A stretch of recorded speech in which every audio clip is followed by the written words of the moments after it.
Amaka paused outside the tall glass building, her heart thudding.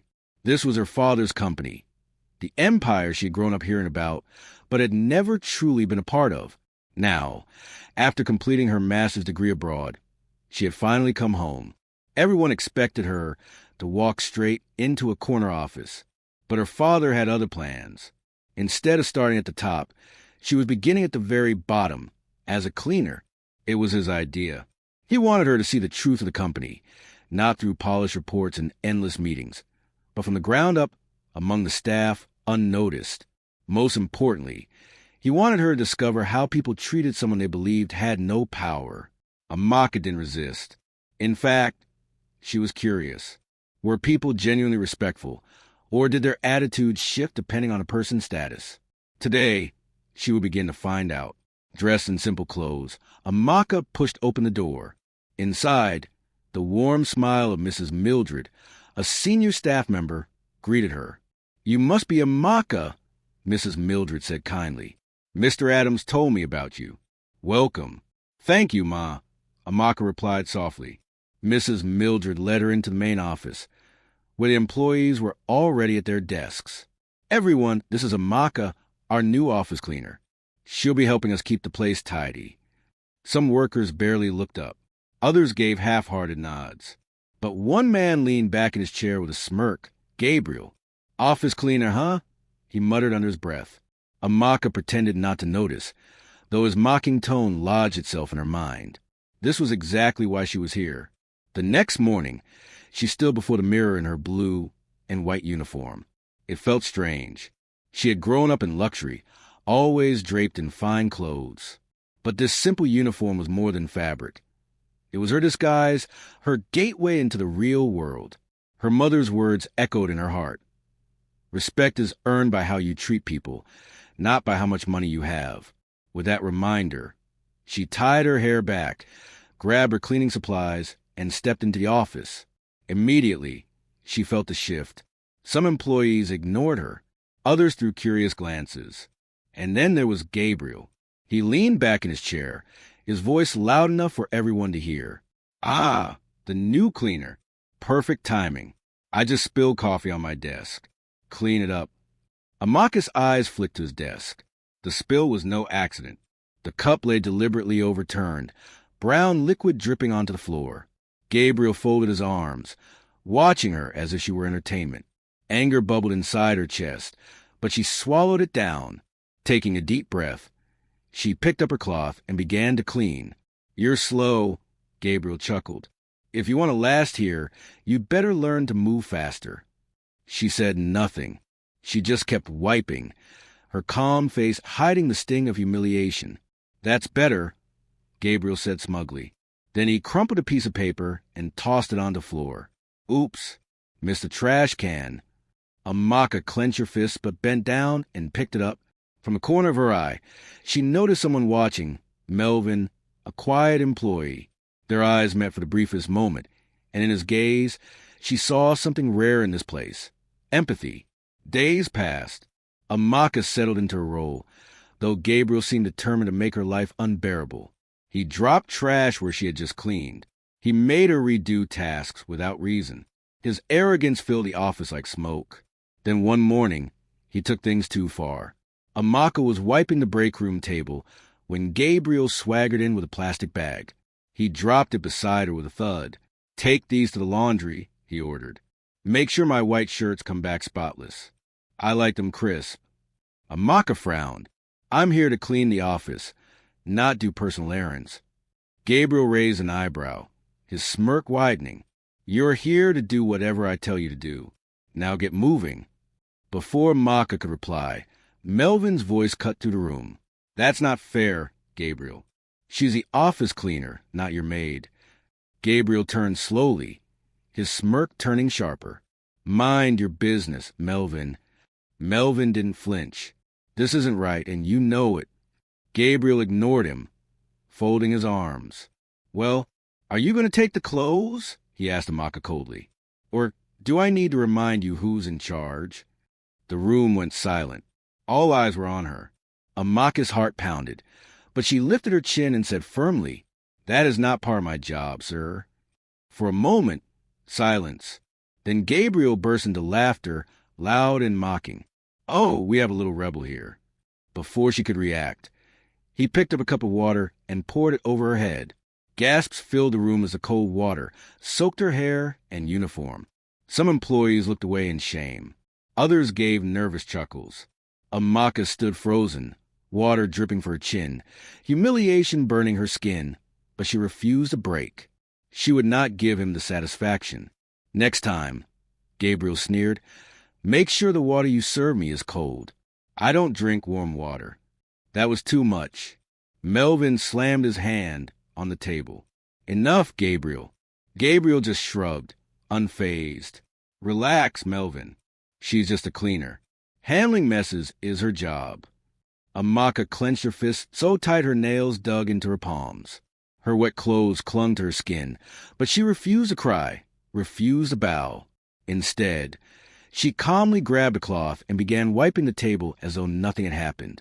Inside, however, she made herself a promise. This was only the beginning. Melvin's eyes softened with concern. "Amaka," he began, but she shook her head ever so slightly, silently warning him not to push further. Across the room, Gabriel smirked, relishing the twisted sense of power he believed he had over her. But Amaka knew something he didn't. His time was running out. In just a few days, she had endured more than most could stomach. Mockery, insults, humiliation, and endless disrespect. Yet through it all, she remained calm, patient, quietly observing. Every sneer, every cruel word, every silent act of kindness from others, she stored them away, knowing the day of reckoning would come. That afternoon, however, things took a darker turn. Amaka was scrubbing down the conference room table, her mind focused on the rhythm of her work, when she heard the soft click of the door locking behind her. She turned quickly. There he was, Gabriel, leaning lazily against the door, arms folded, a smug grin stretched across his face. "You're working hard," he drawled, stepping closer. "I like that." Amaka stiffened.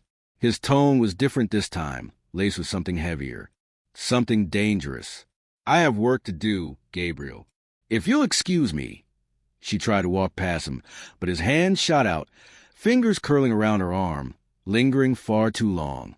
Amaka froze. "You know," he said, lowering his voice, "I could make things a lot easier for you."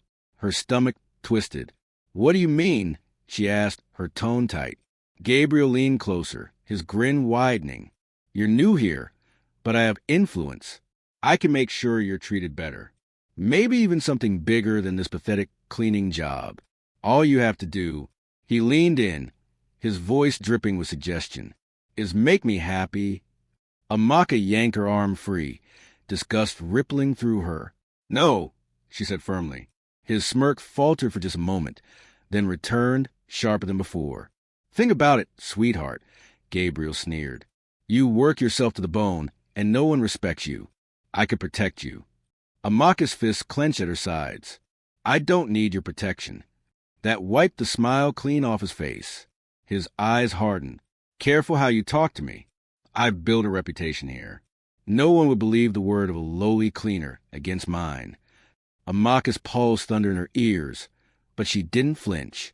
Her voice came low and steady. "Maybe no one believes me now, but people always reveal who they really are, and sooner or later, they face the consequences." Gabriel scoffed, brushing past her toward the door. Big words for nobody. He yanked it open, glancing over his shoulder. "You'll regret this." Then he was gone. Amaka let out a shaky breath, pressing a hand to her chest to calm her racing heart. When she stepped out, she caught flickers of expression across her colleagues' faces. Some looked at her with pity. Others quickly looked away as if they'd seen nothing. But a few, like Melvin, glared after Gabriel with clenched jaws, their disgust barely contained. She realized then, some weren't blind to Gabriel's cruelty. They were just afraid. But they wouldn't have to be for long, because the day of truth was closer than anyone knew. The day of the general staff meeting arrived. It was supposed to be routine, but for Gabriel, it would mark the beginning of his downfall. Amaka stood at the back of the room in her cleaner's uniform, blending into the background as employees filled the seats. Gabriel strolled in, brimming with confidence, flashing his trademark smirk. He had no idea his world was about to collapse. At exactly 10 a.m., Mr. Damien, the CEO, walked in. The murmurs died instantly. His presence commanded silence. "Thank you all for coming," Mr. Damien began, his voice calm but firm. "I've called this meeting to make a very important announcement." His gaze briefly shifted toward Amaka at the back of the room. Before he could continue, Gabriel's voice rang out.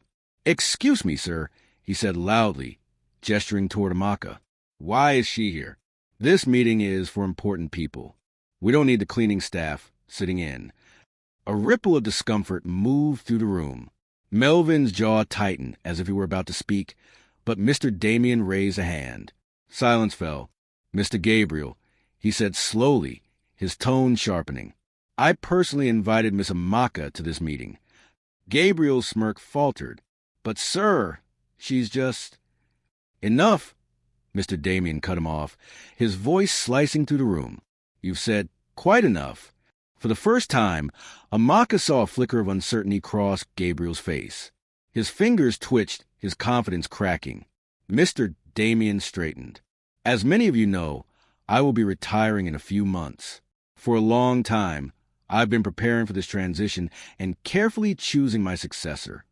The room stirred. Gabriel straightened in his chair, puffing his chest as though already rehearsing his acceptance speech. "And today," Mr. Damien continued, "I want to formally introduce you all to the person who will take my place as the next CEO of this company." The air grew heavy. Every head turned toward Mr. Damien in anticipation. Gabriel leaned forward, ready to bask in glory. Then, with deliberate calm, Mr. Damien turned to the back of the room. "My successor is Amaka." The room erupted. Gasps echoed. Some employees froze in disbelief. Others whispered furiously among themselves. Gabriel went pale. His mouth fell open. "Amaka," he stammered. "Sir, that's not possible. She's just a—" "She is not just anything, Mr. Gabriel," Mr. Damien snapped, his voice edged with steel. "She is my daughter, Amaka Damien. And for months, she has been working undercover in this company to see the true character of those who serve here." The silence that followed was suffocating. Amaka lifted her chin. Memories of humiliation flashed in her mind as she locked eyes with Gabriel. The arrogance drained from his face, replaced by wide-eyed horror. Every insult, every degrading act. He had handed it all to her, the very person he should have respected most. This is a joke," Gabriel whispered, shaking his head desperately. You can't make a cleaner the CO." Mr. Damien leaned forward, his gaze cold and unrelenting. "Do you know what happens when people assume things without knowing the facts, Gabriel?" Gabriel's lips trembled, but no words came. "Amaka," Mr. Damien said, turning to his daughter, "tell them your qualifications." Still in her cleaner's uniform, Amaka stepped forward, her voice clear, ringing through the stunned silence. "I hold a master's degree in human resources," she said steadily, "along with professional certifications in management and corporate leadership." Gasps filled the room again. Employees exchanged stunned glances. The woman they had dismissed as a nobody was far more qualified than anyone had imagined. And as Gabriel sank lower in his chair, Amaka realized this was only the beginning of his reckoning. Mr. Damien's eyes swept across the silent room, his voice firm and heavy with authority. "I asked Amaka to start from the bottom, not because she lacked ability, but because I wanted her to understand the heart of this company, to see how it truly functions, to discover the character of those who claim to uphold its values." His tone sharpened. "What I did not expect was for my own daughter to face humiliation. Humiliation at the hands of someone who was supposed to be a leader." The weight of his words pressed down on the room. Gabriel shifted in his chair, his smirk gone. He swallowed hard, then forced a nervous chuckle. "Sir, come on. We were just having a little fun." She was playing the role of a cleaner. "How are we supposed to know?" Mr. Damien's eyes darkened. His voice dropped cold and steady. "So, you believe it is acceptable to mistreat people simply because you think they are unimportant?" Gabriel's lips parted, but no words came. Sweat beaded at his temple. Amaka has been reporting everything to me, Mr. Damien said, his voice now like steel. I know about the insults, the humiliation, the favors you tried to force upon her. Gasps rippled through the room. Several employees turned to Gabriel, disgust written on their faces.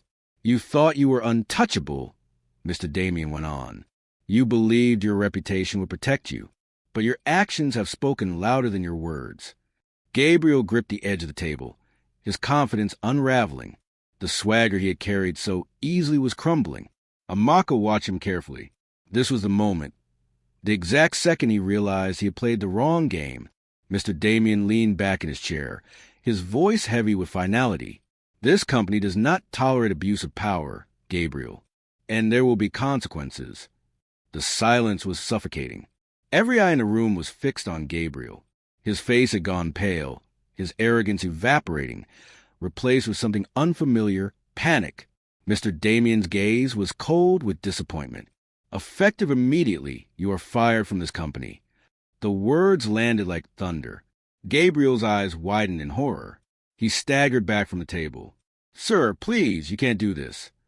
This company has no place for men like you, Mr. Damien replied evenly. I will not allow someone who abuses a position to remain here. Gabriel's voice cracked with desperation. Please, I have a family, a wife, children. They depend on me. Mr. Damien's expression didn't waver. You forgot about your wife and children when you were harassing my daughter, didn't you? Gabriel's mouth opened, but no words came out.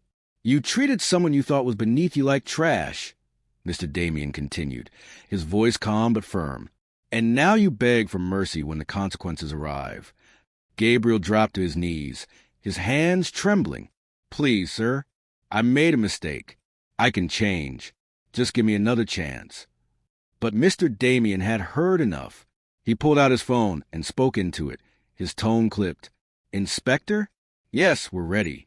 Gabriel's eyes darted wildly around the room. The whispers began, employees exchanging stunned glances as the realization sank in.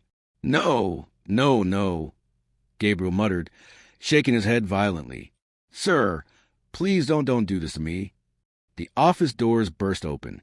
2 uniformed police officers stepped inside. Gabriel froze, his entire body trembling. Mr. Gabriel.